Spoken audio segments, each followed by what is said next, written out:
Thank you very much, Secretary Bessent. In the FSOC annual report, you stressed the importance of economic growth to promote financial stability. While you noted many ways you plan to deregulate Wall Street and plant the seeds for another crisis, you said little about the harms of inflation. I find this odd, as the President and you have finally began discussing in the media how the price of goods are way too high. Notably, you mentioned that tariffs may need to come down to lower costs for Americans. So I have a few questions about this. As a former hedge fund manager in 2004, and I don't want you to go into any long details about this, but did you write a letter to investors raising concerns about the impact of tariffs, writing that, quote, tariffs are inflationary? Did you say that at that time, yes or no?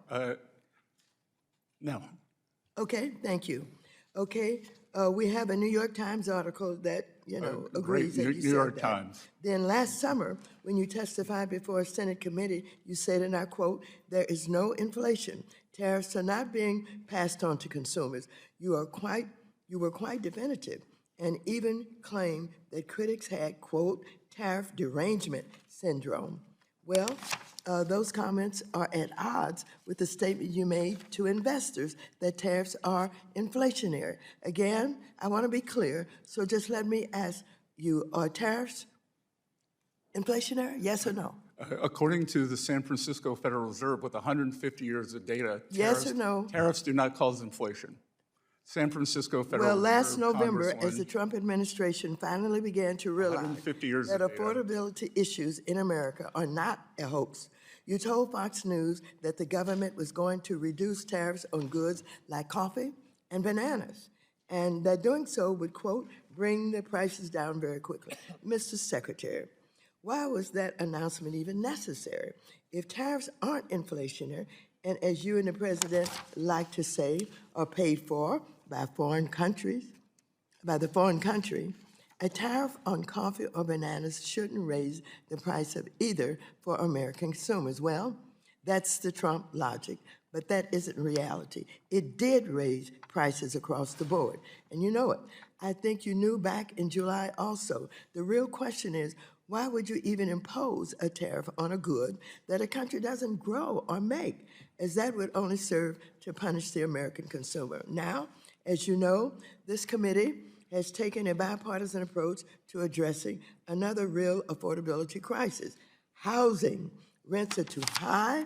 There aren't enough houses. However, one clear reason that the housing crisis has grown worse is that you and the rest of the Trump administration levied tariffs on housing production goods like lumber and steel, as well as appliances. These tariffs will result in half. Lumber is reclaiming my time.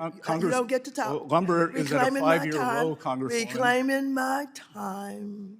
Let's just have the facts, ma'am. Reclaiming my time. Thank you.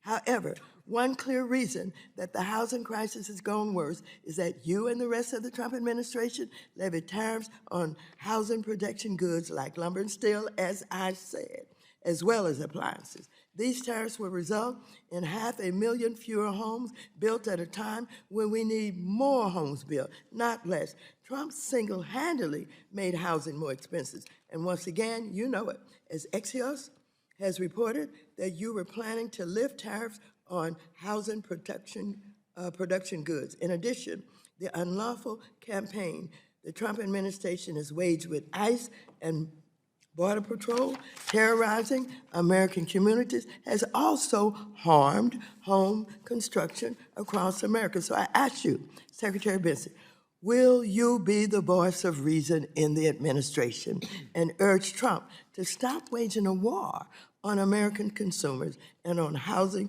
or affordability and putting the economy at risk? Yes or no? You don't have to explain. Representative Waters, will you be the voice? Will you be the voice? Will you be the voice?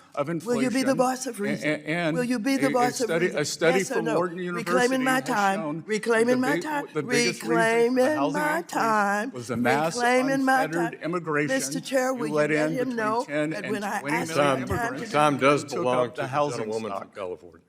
10 and 20 million immigrants. Can you took shut up the him up? housing stock of working Americans, and can you maintain some level of dignity? Gentleman's time has expired. No, my time has not Your expired. time has expired. And the The gentleman, gentleman took up my time. I think you should recognize that, Mr. Chair. the gentlewoman's He took time up has my expired. The gentlewoman's time has Well, expired. if you Mr. wanna- Chair, parliamentary If you inquiry. wanna protect him, The chair Mr. recognizes the vice chairman of the Mr. committee, Chair. Mr. If you Heisinger. want to Parliamentary inquiry. go right ahead, but I would not expect you to do that. Thank you, Mr. Chairman. And I will grant very briefly any time that you feel like you need to address anything. Again, I think the ranking member does not understand. that. Mr. Secretary, I'm sorry, the gentleman will suspend. There's a parliamentary inquiry. Mr. Sherman? Mr. Chair, will you enforce the rules of this committee so that the time belongs to the questioner and prevent filibusters from taking time away? And if those filibusters by the witness do take time away, will you allocate additional time? I will enforce the 5-minute rule. Subscribe to One India and never miss an update. Download the One India app now.